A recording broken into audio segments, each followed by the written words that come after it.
Bugun dasturimizda ijtimoiy tarmoqlarda tarqalgan shov-shuvli xabarlar.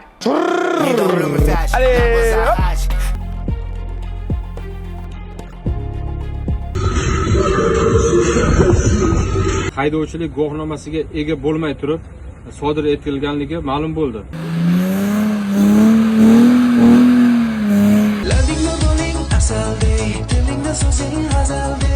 Jarimaga tortilmasa kerak deb o'ylagandim. O'zimiz yetarli xulosa chiqardik. Magazinga mana do'konga non olgani keldim. To'xtatib, evakuator chaqirib olib kirib qo'yaman deyapti. Siz bilan aka sotda gaplashamiz. Bo'ladi akajon. Bo'ldi aka. Bir marta Shibenda aylandi. Hududlarda o'tkazilayotgan tekshiruv tadbirlari davomida aniqlangan qoidabuzarliklar. Bu holat qayta takrorlanmaydi. Hammadan o'zi so'rayman. Tegishli hujjatlarsiz avtotransport boshqarganligi aniqlandi. Haydovchilik hujjatlarsiz va maxsus qurilma sirena moslamasini o'rnatib boshqarganligi aniqlandi. Yurtimizda Ramazon hayiti.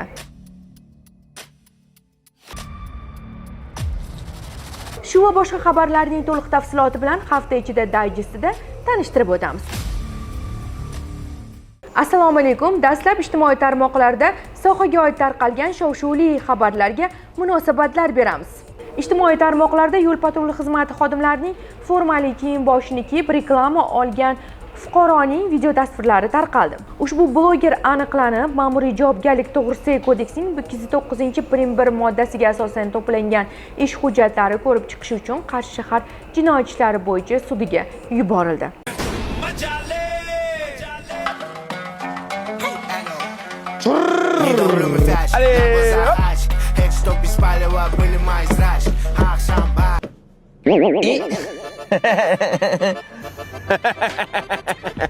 Usbet qila olmadingizmi?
Ijtimoiy tarmoqlarda keng tarqalib, keskin muhokamalarga sabab bo'lgan videolar Jizzax viloyati yo'l harakati xavfsizligi boshqarmasi xodimlari tomonidan o'rganilib, qoidabuzarlarga tegishli choralar ko'rildi.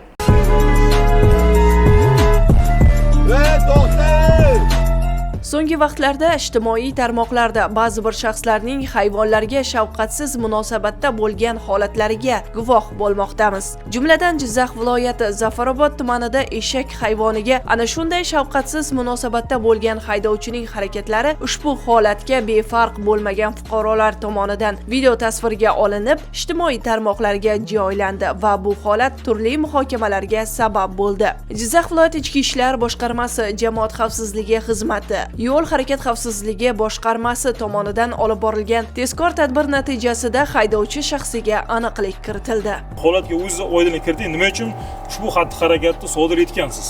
Namangan viloyati Pop tumanidan dehqonlarni ko'chani olib kelayotgandik. yo'lda mashinamiz yo'lda o'rtasida atkazib qoldi. Mashinamiz yukxonasida bir dona eshak bor edi. O'sha dimi qolmaslik uchun tushirib turdik. Mashina sozladingizmi? Mashinada zapchast keldi, mashinani sozladik keyin. Nimaga ortmadingiz? Mashinada ortishga sharoit bo'lmadi o'rda. Sal balandroq joyga olib borib yuklamoqchi edik. Qancha masofada harakat? 100 metr, 150 metr.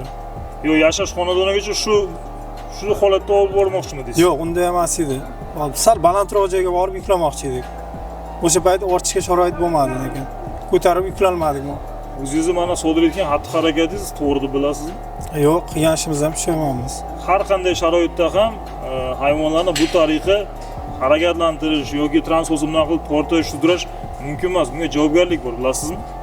Bilaman, qilgan ishimizni ham tushunmaymiz. Boshqa qaytarilmaydi. Bilib bilmay qilgan ishi uchun haydovchi afsusda. Biroq qilingan har qanday noto'g'ri harakat yoki tashlangan noto'g'ri qadam javobgarlikdan sizni qutqarib qolmaydi. Mazkur haydovchiga nisbatan qonunda belgilangan tartibda chora ko'rildi. Fuqaroning qilgan xatti-harakati yuzasidan O'zbekiston Respublikasi Ma'muriy javobgarlik kodeksining 111-moddasi, ya'ni hayvonlarga nisbatan shafqatsiz munosabatda bo'lganligi sababli fuqaroga nisbatan ma'muriy bayonnoma rasmiylashtirib, to'plangan hujjatlar qonuniy qaror qabul qilishlik uchun sud idoralariga yuboriladi. Nima bo'lganda ham tabiatning ajralmas bo'lagi bo'lgan hayvonlarga shafqatsiz munosabatda bo'lishni oqlab bo'lmaydi. Tabiatga, hayvonot olamiga nisbatan turli salbiy holatlarni yuzaga keltirganlarga nisbatan jazo muqarrardir. Surxondaryo viloyati Termiz shahrida yuk avtomashinasi haydovchisiga yo'l qoplamasini ifloslantirib, boshqa harakat ishtirokchilariga ham xalal bergani uchun qonuniy chora ko'rildi. Biz hozir mana shu shahar ko'chalarini tozala olmay, orasta qila olmay, ta'mirla olmay qiynalib turgan bir paytimizda ifloslantirish, o'zidan yomon nom qoldirish, odamlarni so'kishi, haqoratiga sazovor bo'lish bilan shug'ullanayotgan bitta haydovchiga chora ko'ramiz.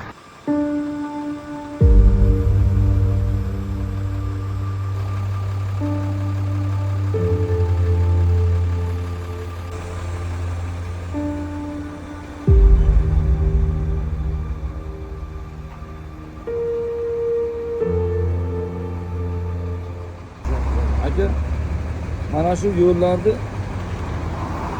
onamiz tengi ayollar tozaladi-da. 8-mart kuni ham ishladi shular bechora.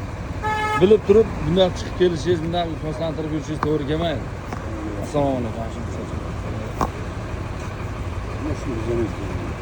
Siz rahbarmisiz? Aka, bir necha marotaba aytdik-ku, mana shu yerdan qurilishdan chiqquncha bir karsil qo'yinglar, iltimos. Mayli. Chora ko'ramiz, keyingi safar e'tiborli bo'lasiz. Bir safar. Xorazm viloyati Tuproqqal'a tumanida avtomobilni qayta jihozlab, xavfli tarzda avtomobil boshqargan yo'l bezorisiga nisbatan tegishli chora ko'rildi.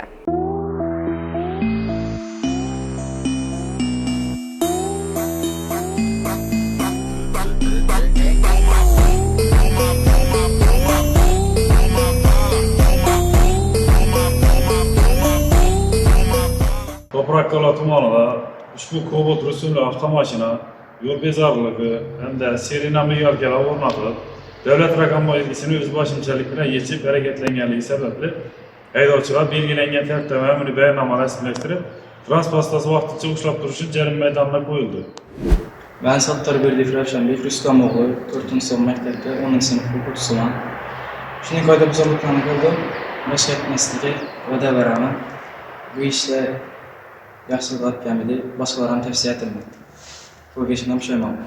Toshkent viloyatida hali haydovchilik guvohnomasiga ega bo'lmasdan avtomobil boshqarib, boshqa harakat ishtirokchilariga nisbatan hurmatsizlikda ifodalangan xatti-harakatlarni sodir etgan yo'l bezorisiga qonuniy chora ko'rildi. Respublikamiz hududida voyaga yetmaganlar ishtirokida sodir bo'layotgan ko'ngilsiz hodisalar va voyaga yetmaganlar tomonidan transport vositalarini boshqarish holatlari aniqlanayotganligiga qaramasdan hali hamon ayrim ota-onalar xulosa qilmayapti.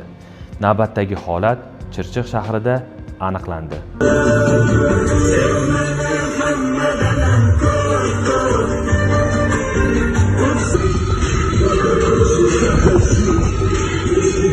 Olib borilgan surishtiruv davomida mazkur holatni Chirchiq shahrida yashovchi 19 yoshli fuqaro haydovchilik guvohnomasiga ega bo'lmay turib sodir etilganligi ma'lum bo'ldi.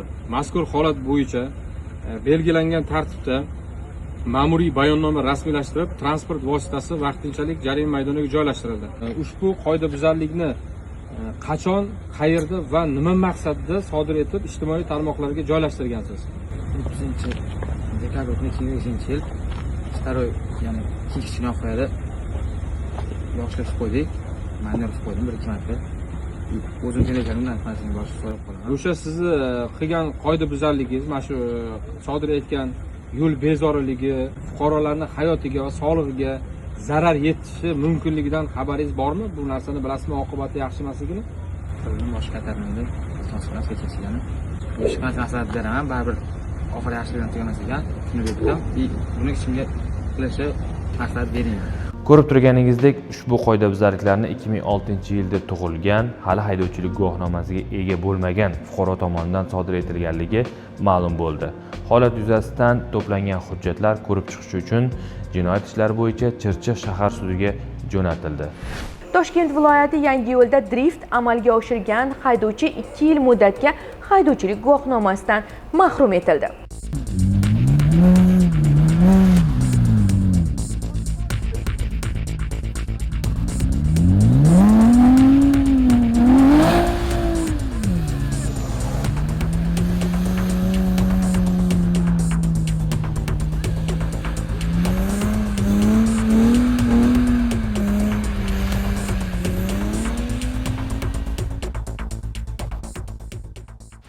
Yo'l harakati qoidalarini buzib, ushbu harakatlarni ijtimoiy tarmoqqa joylagan yana bir qoidabuzar haydovchiga qonuniy chora ko'rilishi ta'minlandi.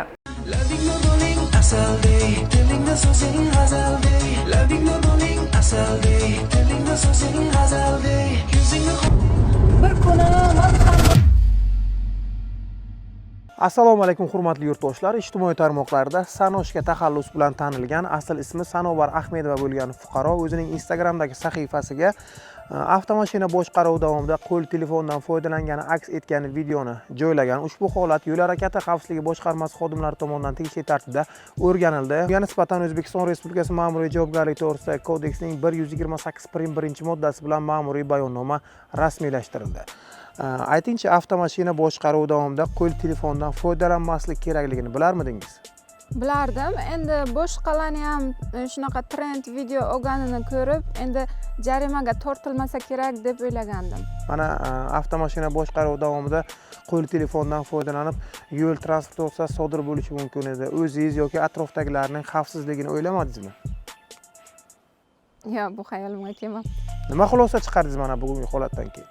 Xulosa shuki, boshqalarga ham rulda bo'lgan paytda qo'l telefondan foydalanmaslik kerakligini, video rasm olmaslik kerakligini maslahat berib qolaman.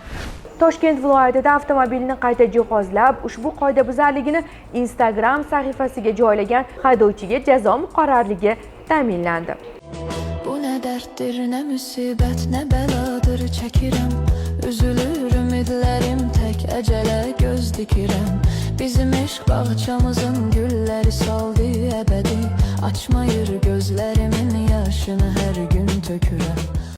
Toshkent viloyati Oqqo'rg'on tumanida keng muhokamaliga sabab bo'lgan qora Gentra davlat raqami 10U002D bo'lgan avtoulov o'z vositachilik bilan qayta jihoz o'rnatib olib, ya'ni orqa bagajlariga antena hamda bankalar qo'yib yuborganligi uchun shu avtoulov qidiruvga qo'yilib, hozirgi vaqtda Sirdaryo viloyatida jarima maydonlariga aniqlandi. Jarima qo'llanadi. Qonun hamma uchun barobar. Bunday ishni boshqa takrorlamayman, hech kimga maslahat bermayman. Andijon viloyatida hali haydovchilik guvohnomasiga ega bo'lmasdan avtomobil boshqarib, boshqa harakat ishtirokchilariga nisbatan hurmatsizlikda ifodalangan xatti-harakatlarni sodir etgan yo'l bezorisiga qonuniy chora ko'rildi.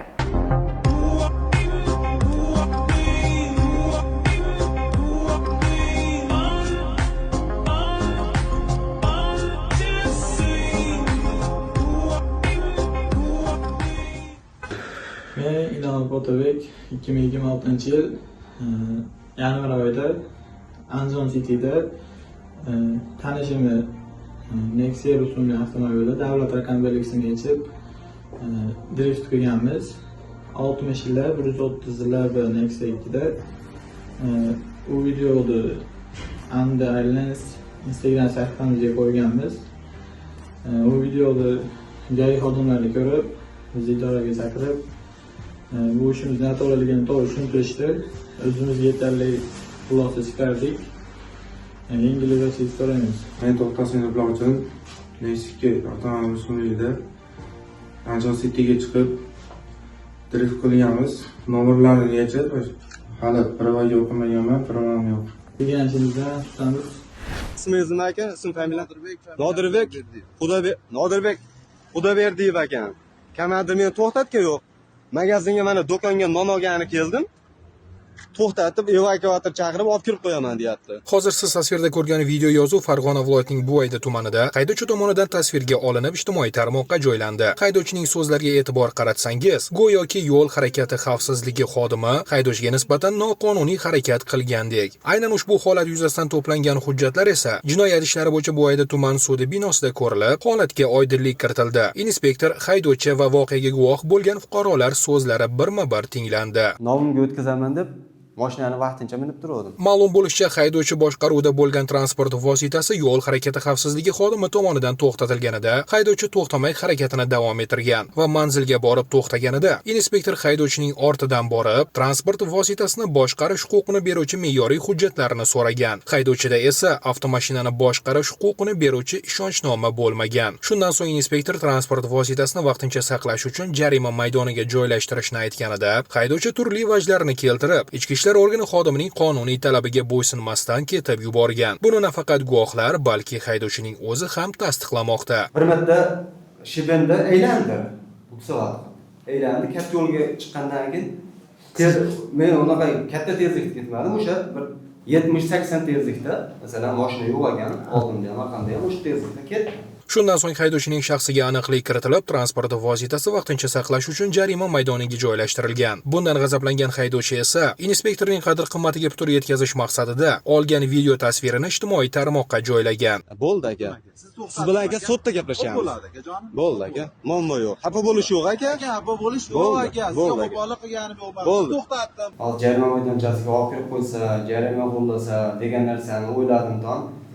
Shu sharoitimdan kelib chiqib, yengilroq bo'ladimikan, shu ketib yorsam, yozmaydimikan degan narsani o'ylab ketdim. Haydovchining yo'l harakati xavfsizligi xodimining qonuniy talabiga bo'ysunmagani hamda ommani o'ziga qaratib, shovqin solganligi sababli haydovchiga nisbatan 5 sutka qamoq jazosi tayinlandi. Hurmatli haydovchilar, eng avvalo transport vositangizni harakatga keltirishdan avval me'yoriy hujjatlaringiz joyida ekanligiga e'tibor bering va harakatingiz davomida yo'l harakati qoidalariga amal qiling. Shundagina bunday holatlar siz bilan kuzatilmaydi. Xulosa qiling.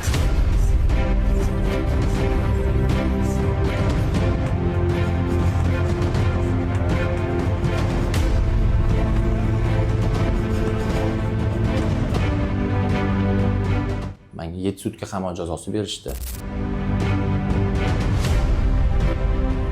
100 dan ortiq fuqarolarni yig'ib, yarim tunda aholi tinchligi va jamoat tartibini buzgan blogerga nisbatan 7 sutka ma'muriy qamoq jazosi tayinlandi. U o'zining ijtimoiy tarmoqlardagi sahifasida Samarqand shahar universitet xiyobonida ushbu qayta jihozlangan Nexia 2 rusumli transport vositasini qayta jihozlarini ko'rsatishni e'lon qilgan va 150 dan ortiq haydovchilarni bir joyda to'planishga chaqirgan. Bulvarga boraman. Tayyormisizlar o'zi? Rekord qo'yib olishimiz kerak. Kamida 150 ta mashina kutaman. Haydovchi yarim tunda to'plangan fuqarolarni tarqatayotgan ichki ishlar organlari xodimlarining qonuniy talablariga bo'ysunmasdan ularga faol qarshilik ko'rsatib, nosamimiy munosabatda bo'lgan. Ushbu holat yuzasidan qoidabuzar haydovchiga nisbatan ma'muriy tartibda bayonnoma rasmiylashtirilib, haydovchi Samarqand shahar 3-sonli ichki ishlar bo'limiga olib kelingan va hujjatlar rasmiylashtirilib, jinoiy ishlar bo'yicha Samarqand shahar sudiga yuborilgan. Qo'pol qoidabuzarliklar sodir etib, buni ijtimoiy tarmoqlarda targ'ib qilgan haydovchiga nisbatan Samarqand shahar jinoiy ishlar bo'yicha sudi tomonidan unga nisbatan 7 sutka ma'muriy qamoq jazosi tayinlandi.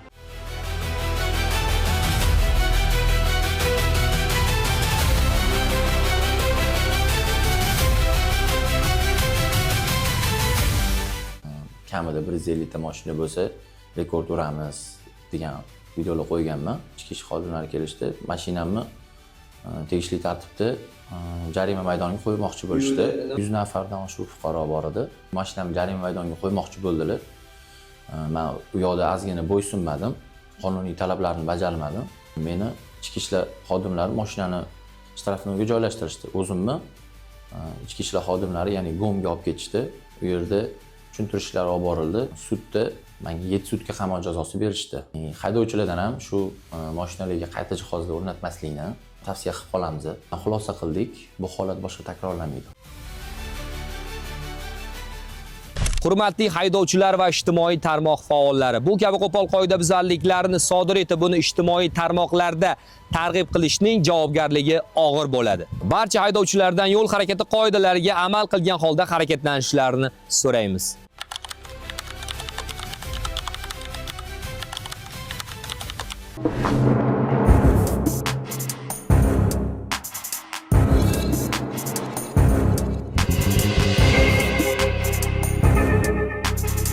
Internet tarmoqlarida o'zining xurmacha qiliqlari bilan mashhurlikka erishmoqchi bo'lgan navbatdagi haydovchining harakatlariga chek qo'yildi. Mazkur video yozuvlar internet tarmoqlarida tarqagach, Toshkent shahar ichki ishlar bosh boshqarmasi, yo'l harakati xavfsizligi boshqarmasi qidiruv bo'limi xodimlari tomonidan haydovchining shaxsiga aniqlik kiritilib, ma'muriy binoga olib kelindi va u bilan profilaktik suhbat olib borildi. Делал дрифт на дороге общего пользования примерно в декабре, либо же в ноябре 2025 года на улице Фергана-Юли, примерно где электроаппарат «Круг». Эти видео попали в Инстаграм. В свою же очередь сотрудники ГАИ вызвали меня к себе, провели со мной профилактическую беседу, рассказали, почему так не нужно делать и какие угрозы я могу принести обычным людям. Я, конечно же, сожалею о своих действиях. Я не подумал о том, что может произойти. Я приношу извинения. Bu kabi xavfli harakatlar bilan haydovchi nafaqat o'zining, balki atrofdagilarning ham hayoti va sog'lig'iga jiddiy xavf solib kelgan. Davlat raqami 012-312-WC bo'lgan BMW rusumli avtomashina haydovchisi Instagram platformasiga avtomashinasining turli manyovrlar qilib videolarini joylashtirdi va fuqarolarning keng muhokamalariga sabab bo'ldi.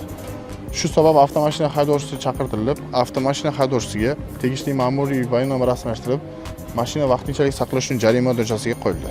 O'zingiz guvohi bo'lganingizdek, sodir etilgan huquqbuzarlik holatiga tegishli tartibda ma'muriy bayonnoma rasmiylashtirildi. Hurmatli haydovchilar, yuqoridagilarni inobatga olgan holda o'zingizga to'g'ri xulosa chiqarasiz degan umiddamiz. Yo'l harakati qoidalariga amal qiling, zero yo'l o'yin maydoni emas. Harakat xavfsizligini ishonchli ta'minlash, yo'l transport hodisalarini oldini olish maqsadida respublikamizning barcha hududlarida nazorat reyd tadbirlari o'tkazilmoqda. Tadbirlar davomida qo'pol turdagi qoidabuzarliklar sodir etgan haydovchilar aniqlanib, ularga nisbatan tegishli choralar ko'rilmoqda. Qo'zg'oston tumanida o'tkazilayotgan reyd tadbirlar davomida haydovchi 2008-yilda tug'ilgan Qo'zg'oston tumani 2-son texnikum 2-bosqich talabasi aniqlandi. boshqarib yurganligi holat bo'yicha qonuniy ma'muriy bayonnoma rasmiylashtirib, vaqtincha saqlash uchun jarimadan qo'yildi transport vositasi. 2008-yilda tug'ilganman. Qo'zg'oston tumani 2-son texnikum 2-bosqich talabasi bilan bu holat qayta takrorlanmaydi. Hammadan uzr so'rayman. Bog'ot tuman maxsus reyd tadbirlar davomida ushbu avtotransport vositasi haydovchisi ushbu avtotransport vositasini oldi oynalarini qoraytirib, tegishli hujjatlarsiz avtotransport boshqarganligi aniqlandi. Ushbu holat bo'yicha ma'muriy bayonnoma rasmiylashtirilib, vaqtinchalik ushlatish uchun jarimaga qo'yildi. Bog'ot tumani 2-son texnikum 2-bosqich talabasiman. Qilgan ishimdan pushaymonman, qaytib mashinaman.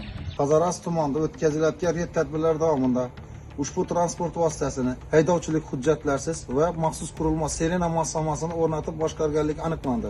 Ushbu transport vositasi belgilangan tartibda vaqtinchalik saqlash uchun jarima maydoniga qo'yildi. Qo'zg'oston tumani 1-son texnikum o'quvchisi 2-kurs talabasiman. Ushbu sirena o'rnatilgani uchun xususan hammadan uzr so'rayman. Respublikamizning barcha hududlarida maktab o'qituvchilari uchun bolalarga yo'l harakati qoidalarini tushuntirish mavzusida seminar treninglar o'z faoliyatini boshladi. O'zbekiston Respublikasi Maktabgacha va Maktab ta'limi vazirligi mas'ullari hamda yo'l harakati xavfsizligi xizmati xodimlari bilan hamkorlikda 10.193 ta maktablardan jami 61.185 nafar boshlang'ich, o'rta va yuqori sinf o'qituvchilari uchun onlayn Zoom platformasi va offlayn tarzda seminar treninglari tashkil etilmoqda. Bundan ko'zlangan asosiy maqsad bugungi kunda bolalar bilan bog'liq yo'l transport hodisalarini oldini olish, bu orqali bolalarga boshlang'ich sinflardanoq yo'l harakati qoidalari bo'yicha bilim va ko'nikmalarni sodda tilda yetkazishdan iboratdir.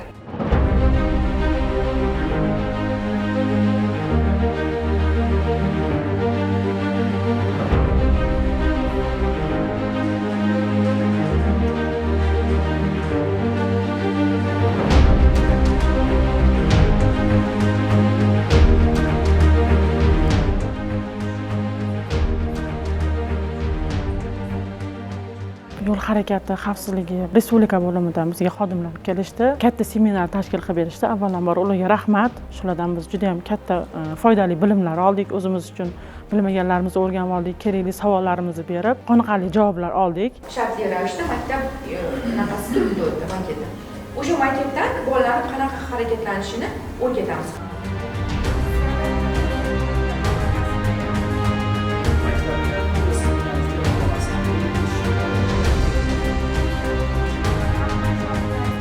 Kelajakda xuddi shu bilimlardan foydalanib, olgan bilimlarimizni maktabimizdagi barcha o'quvchilar va o'qituvchilarga yetkazamiz. Avtomashinalar to'xtaganiga to'liq ishonch hosil qilib, keyin o'tinglar, to'xtami?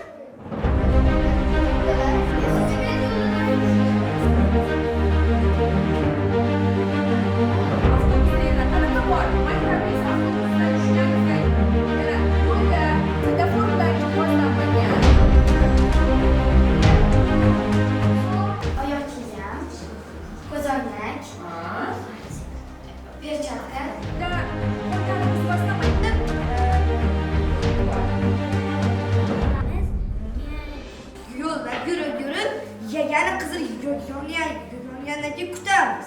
Keyin to'g'ri joyga yurib, kevrib, odamlar o'tishini kutamiz. Yo'l foydasi, umr foydasi.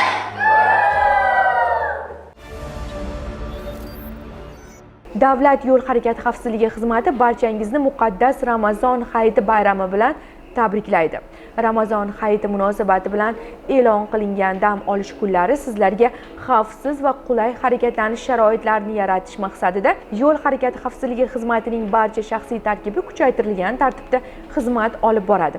Barcha tirband chorahalar, masjidlar atrofi, ziyoratgohlar, saylgohlar, tog'li hududlardagi dam olish maskanlari yo'l patrul xizmati xodimlarining tunu kun nazorati ostida xizmati tashkil etiladi. Muqaddas Ramazon hayiti bayrami barchangizga yana bir bor muborak bo'lsin. Sizlarga yetkazmoqchi bo'lganimiz shulardan iborat edi.